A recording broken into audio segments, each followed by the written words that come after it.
So Okay. we're going to start with the Nova new Storm high-end piece. I actually have my review of it up. I've got 5 minutes of it. So Chris threw a few shots with it yesterday. Let's see what he did, what he thought. Let me just mute that. So you did your standard like 5. Yeah. Pin above the bridge, which is a 5-inch pin, 5 by basically 5 by 4 by. Actually, that one's 5 by 6 by 3. But okay. 20-year-old HPL house shot hooks a little bit there. I had to twirl it a little bit to so some of these later on get down the lane a little bit better and come around. I would say compared to reality, it's a little cleaner than a reality, and so therefore it's probably a touch sharper off of it, somewhere in between an altered and a reality for me. So there, the one last shot I moved, 7/8 right and kind of rolled it, but that's. Yeah. I didn't get it high enough up in the screen. I apologize. The mass bias is down by the thumb. It's actually in the thumb. So, but no, it looks pretty good. I actually had shined this ball up a little bit to use it because of where I've moved some other balls and where I wanted them to fit. And the reality is my ball there. So here, much better graphics. Oh, well, it was a video as well. So yeah, for me, I'll just leave this playing in the background while we just chat away. This was just this was on Dragon, I think. I was about to say it was on the house shop, but it wasn't. It was on Dragon. I feel like the the Nova is a good step slightly down and slightly across, I would guess, from the reality. For me, it's a little more down lane, shall we say. Definitely cleaner. It fits into that gap close to the X1 for me. That ball that could be the strongest ball in your bag if you're a little bit slower speed or higher rev rate. If you're not, like for me, most times, if you were just bowling some local tournaments, the reality would probably be a little strong most of the time. Tina says, I really do try, guys, but you see what I'm working with. Yeah. They're awful.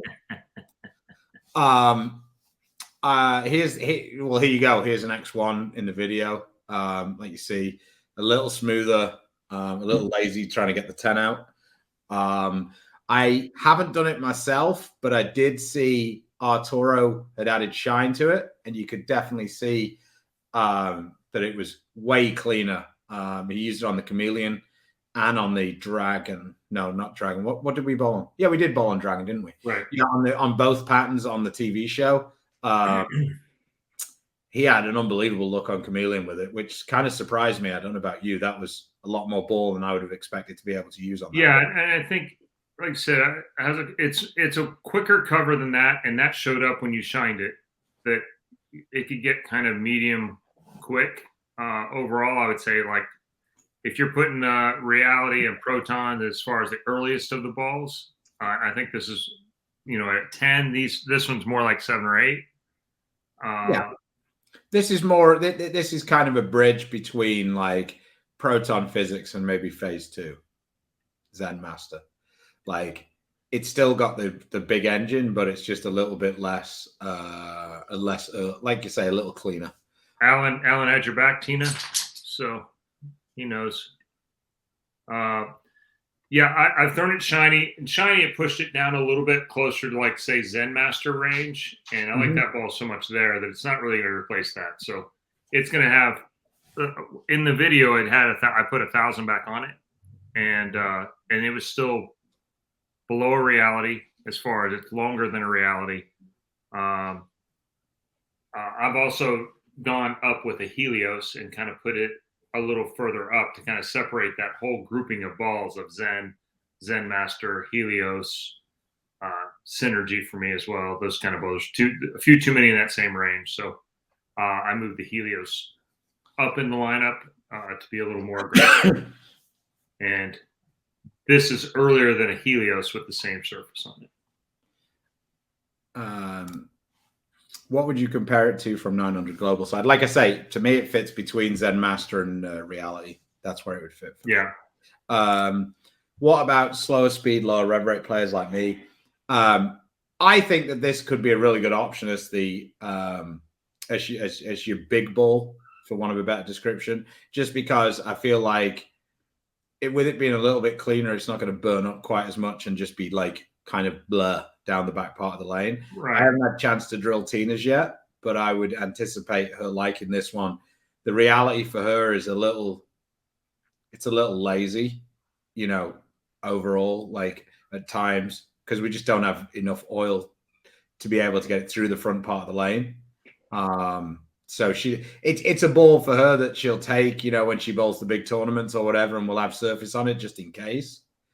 But for just regular use, she just doesn't get very much use out of it. Yeah, we have comments. Like I said, that's why we have the best fans in bowling. You guys do understand ball reaction, and I think that's, like I say, a ball that lane shines relatively quickly means that it's not super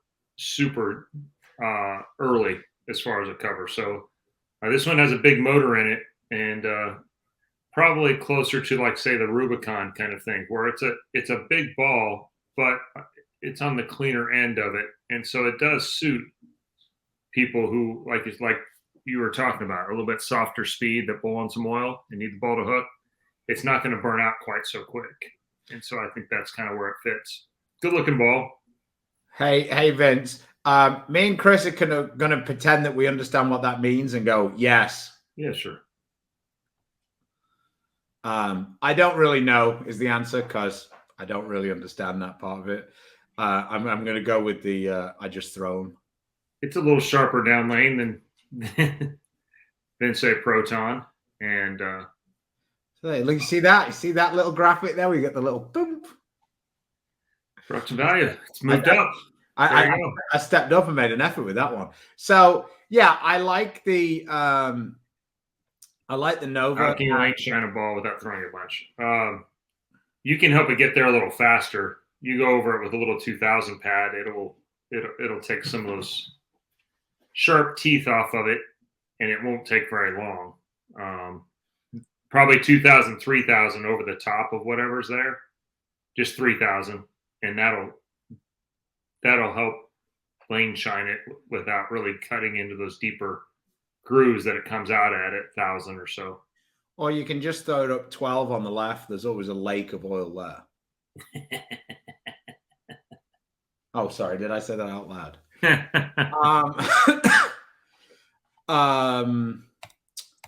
Longevity of these new covers. Don't know. They're new. Yeah. Haven't really had chance. So Alan, what I would do is I would actually just slightly touch it with polish, and then as I got it back on the lane, I would just put a few scratches in it with like a Scotch-Brite pad or a 2000 pad is the way I would do that. That would definitely get you a little more shine, for one of a description, but I know some guys don't like the polish getting clogged up in the pores and everything else.